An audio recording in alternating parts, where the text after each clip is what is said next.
एक बार गिद्धों यानी ईगल्स का झुंड उड़ता उड़ता एक टापू पर जा पहुंचा। वह टापू समुद्रों के बीचों बीच स्थित था। वह ढेर सारी मछलियां, मेंढक और समुद्री जीव थे। इस प्रकार गिद्धों को वहां खाने पीने की कोई कमी नहीं थी। सबसे अच्छी बात यह थी कि वहां गिद्धों का शिकार करने वाला कोई जंगली जानवर नहीं था। गिद्ध वहां बहुत खुश थे। इतना आराम का जीवन उन्होंने पहले देखा ही नहीं था।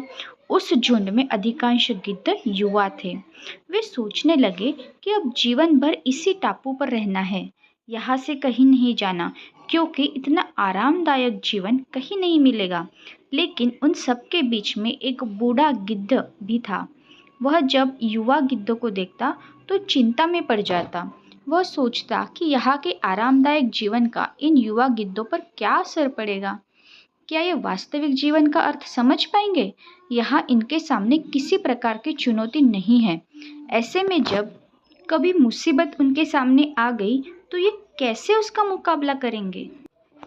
बहुत सोचने के बाद एक दिन बूढ़े गिद्ध ने सभी गिद्धों की सभा बुलाई। अपनी चिंता जताते हुए वह सबसे बोला, इस टापू में रहते हुए हमें बहुत दिन हो गए हैं। मेरे विचार से अब हमें वापस उसी जंगल में चलना चाहिए जहाँ से हम आए हैं। यहाँ हम बिना चुनौती का जीवन जी रहे हैं। ऐसे में हम कभी भी मुसीबत के लिए तैयार नहीं हो पाएंगे। युवा गिद्धों ने उनकी बात सुनकर भी अनसुना कर दी।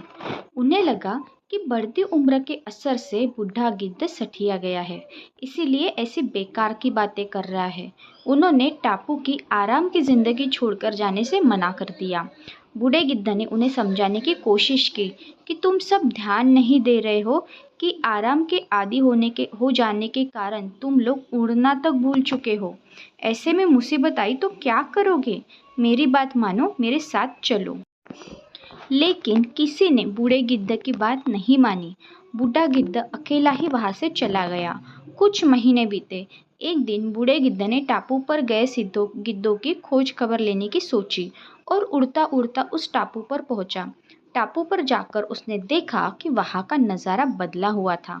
जहां देखो वहां गिद्धों की लाशें पड़ी थी। कई गिद्धू लहूलुहान और घायल पड़े हुए थे। हैरान बूढ़े गिद्ध ने एक घायल गिद्ध से पूछा, ये क्या हो गया? तुम लोगों की ये हालत कैसी हुई? घायल गिद्ध ने बताया, आपके जाने के बाद हम इस टापू पर बड़े मज़े की ज़िंदगी जी रहे थे। लेकिन एक दिन एक जहाज़ यहाँ आया। उस जहाज़ से यहाँ चीते छोड़ दिए गए।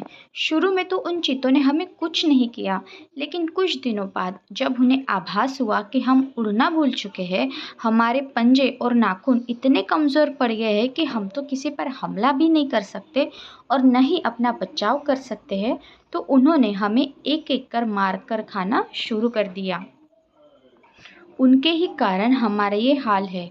शायद आपकी बात न मानने का हमें ये फल मिला है।